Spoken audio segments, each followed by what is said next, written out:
Hey guys, welcome back to the channel. I'm Florian, good to see you.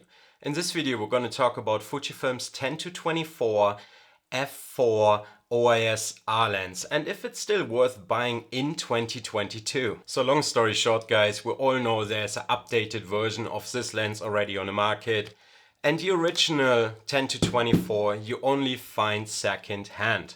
However, I own this lens now roughly a year and used it almost exclusively to film my content, to do some photography, shot the wedding with it, used it outside, done some landscape, filmed some portrait stuff with it or portrait videos as well. And I think I'm in a good position now to tell you what I like about this lens and what I dislike about this lens. So we're going to start off with a couple of things which I definitely dislike about this lens, and then I'm going to give you all the good points about this lens and why you might want to think about picking one up. There are literally just 3 points what I think is a little downside to the 10-24 f4 wide angle zoom lens from Fujifilm. The first one would be when you zoom in or out when you're filming, your exposure will change throughout the zooming process. So basically, let's say you would be at 10mm and you film and you zoom in, and in this moment whilst you're zooming your exposure will change and your footage will get a bit darker. As soon as you stop zooming and you, let's say, zoomed out to 24mm, your footage will go back to your exposure you set it to. I don't know why this is or why the exposure is changing when you zoom. It's just something you might want to keep in mind. If you zoom a lot and you do a lot of run and gun shooting and you zoom, that your exposure will change throughout the zooming process. The majority of us probably would buy this lens for landscape photography, architecture, or maybe some street photography. You can do quite a lot with this lens. However, if you would use it for vlogging, as I do sometimes, you need to keep in mind that this lens, because it is a wide angle lens, creates quite strong wobbles in the corners. However, I found if you crop your lens or the camera with the lens and hold it in front of you, you can minimize those wobbles a bit. However, there is no way around, because it is a wide angle lens. You will have some sort of wobbles in a corner. You can go around this when you put your camera down on a tripod and then you vlog without holding your camera in your hand. Last but not least, the little downside is the aperture of f4. There will be situations when the aperture of f4 is just not wide enough if you want to use this lens in low light situation or low light vlogging.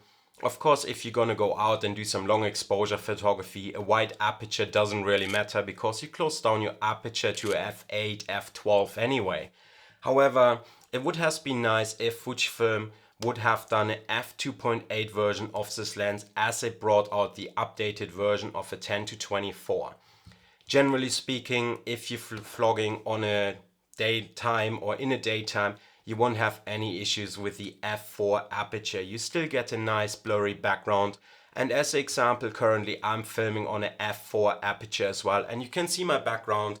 You still get enough blurriness in your background. So overall, I think this lens is good. The aperture isn't a big deal breaker. But now we're coming down to my good points, what I like about this lens and why I bought this lens a year ago. The biggest selling point for this lens right now is the price. Because it's a second-hand lens and you won't find it new really anymore, you're gonna pay around £400 to £500, which is half the price of a newer version. And I think £400 to £500 for original branded lens is definitely a good deal. Second of all is the OIS. I found the OIS works just fine for video and also for photography. You can easily hold a shutter speed of 30th of a second or even lower handheld to take a sharp image with this lens. So OIS works fine, price is good. The aperture is sharp at f4, even wide open. Of course the corners might be slightly softer than in the middle, but even the f4 aperture is nice and sharp. You got minimal distortion with this lens when it's wide open, so you can go nice and close without any crazy distortion or any crazy moves going on in your image. The focal length of 10-24 is very versatile as well. So you got a nice wide picture, or you can go nice and close or medium close and zoom in to 35mm in full frame terms. So you could even take portraits with this lens if you wanted to and still get a nice blurry background as well. You got a great close focus distance of roughly 20 centimeters, so you can go nice and close and get a nice image as well. One big selling point, if you would consider this lens for video, this lens zooms internally, so you don't have any parts moving out. So it's perfect to put it on a gimbal and you can zoom out, go to 10 centimeters or 10 millimeters in this case, got a nice wide view, but also can zoom into 24 millimeters and get nice and tight with it as well.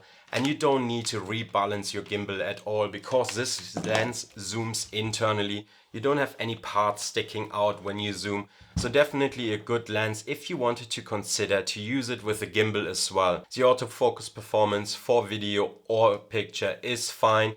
I never had any big issues to get my subject in focus when I took pictures, or even like for video works, the autofocus just snaps on and it follows you without any big deals. And all my recent videos I uploaded, I shot on a 10-24 with the face detection on, and yeah, there weren't any big problems to get my face in focus. Also, when I walked towards the camera nicely snapped onto my face with the face detection and a 10-24. So definitely the autofocus performance is good as well, and you don't need to worry too much about autofocus performance. So overall, my thoughts about this lens, there are a few downsides, such as like your exposure will change when you zoom.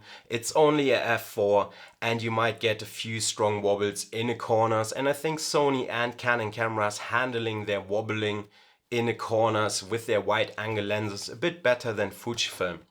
However, this might change with a future software update or with the XH2 when this comes out, and they might put a bit more attention to this when using wide angle lenses for vlogging or anything similar. So overall, I think what you pay on price and the quality you get out of this lens, it's definitely a bargain at the moment, and you might want to consider to pick one up. I definitely very happy with this lens. Of course, I wish it would have been an f2 aperture just to gather more light into the sensor in certain moments or for low light situations. But overall, I shot the wedding with this lens. I used it for portrait videos. I shot landscape with it, long exposure or anything else. So this lens is very versatile and you can use it for a lot of different subjects.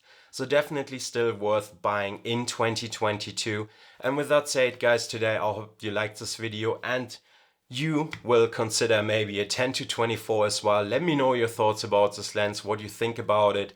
Do you like it? Do you dislike it?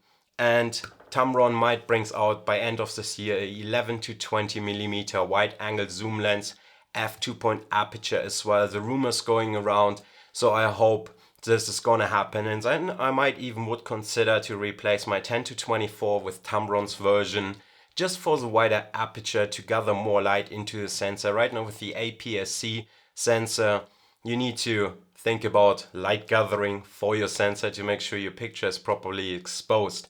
So and with that said, guys, like, comment, subscribe, do all the good stuff. Let me know what you think about the 10-24 or if you own one.